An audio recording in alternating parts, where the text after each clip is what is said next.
Dear students, in last video we will discuss about the Bohr's main postulates of Bohr's model. So in this video we will discuss merit of Bohr's model. Bohr's model की merits क्या हैं? Merits of Bohr's model. तो actually क्या है ना, Bohr's model जो है one electron species के लिए है, जिसके पास में केवल एक इलेक्ट्रॉन स्पीसीज हो उसके लिए क्या करता है, ये बहुत अच्छा मॉडल होता है. ठीक है, तो एक्सप्लेनेशन फर्स्ट जो मेरिट है इसकी, that is explanation of the stability of atom.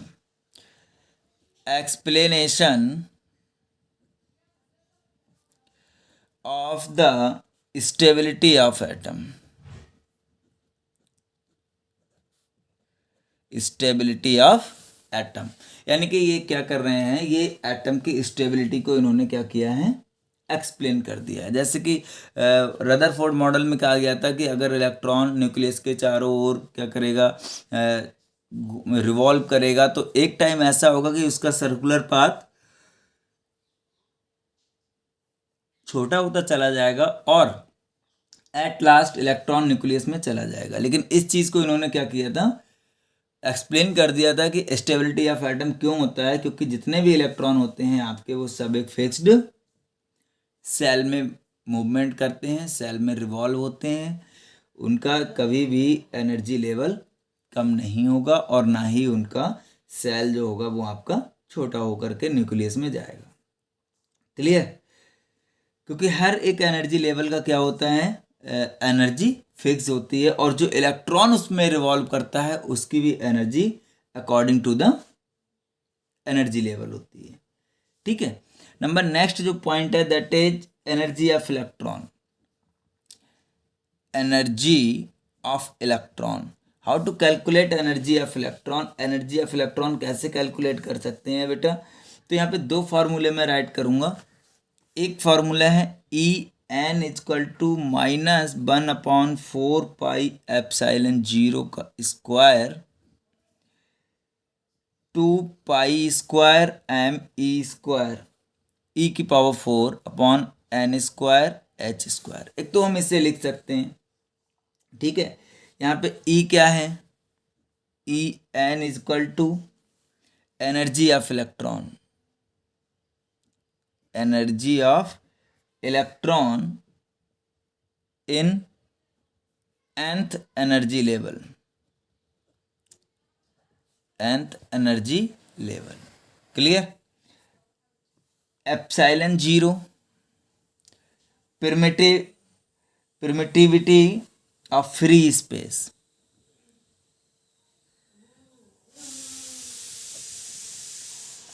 Permittivity of free space. M mass of electron.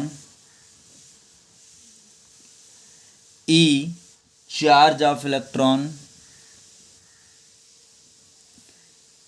And H Planck constant.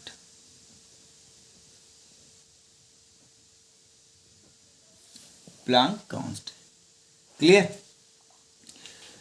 एक जनरल फार्मूला है, छोटा सा रहेगा आपके लिए. En equal to -2.178 10 to the power -18 upon n square joule atom inverse, joule per atom. इस फार्मूले से क्या कर सकते हैं, किसी भी ऑर्बिट की हम एनर्जी को कैलकुलेट कर सकते हैं. ठीक है, क्लियर? एक नेक्स्ट है, that is radius of a particular orbit. Radius of a particular orbit. Particular orbit की रेडियस क्या है, कैसे करके कैलकुलेट करेंगे, तो there are very interesting formula. Rn equal to 0.529 angstrom. ठीक है, और आप क्या करेंगे, यहाँ पे n स्क्वायर राइट कर लेंगे, सॉरी पहले n स्क्वायर फिर एंगस्ट्रॉम. ठीक है, तो ये फार्मूला होता है. इस फार्मूले से क्या कर सकते हैं, किसी पर्टिकुलर ऑर्बिट की हम क्या करेंगे, रेडियस को कैलकुलेट कर लेंगे।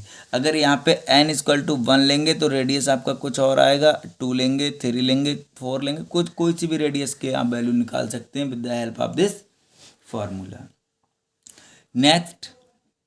नेक्स्ट वाज एक्सप्लेनेशन ऑफ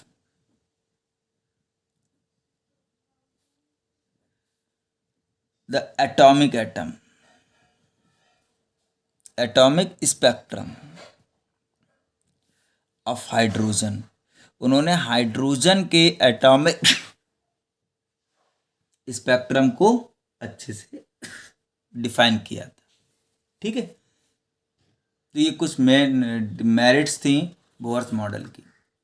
और इन मेरिट्स के बाद अब हम बात कर लेते हैं थोड़ा सा डिफेक्ट्स इन बोहर्स मॉडल या फिर limitation. Defect in Bohr's model. Bohr's model में डिफेक्ट क्या थे, क्या क्या प्रॉब्लम थी? तो first is it is unable to explain the spectra of atom which contain 2 और मोर इलेक्ट्रॉन। ठीक है, it does not explain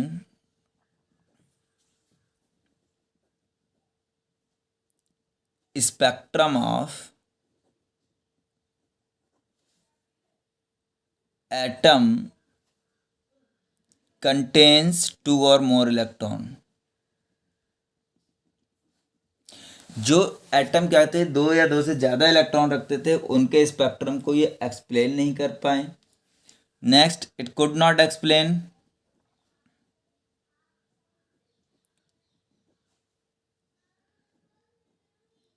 explain about Zeeman effect and Stark effect। Zeeman effect and Stark effect। Clear? At last, that is, it could not satisfy the Heisenberg uncertainty principle। It cannot be satisfied to Heisenberg uncertainty principle। It could not satisfy Heisenberg uncertainty principle. ठीक है, तो ये कहते हैं इनकी limitation थी।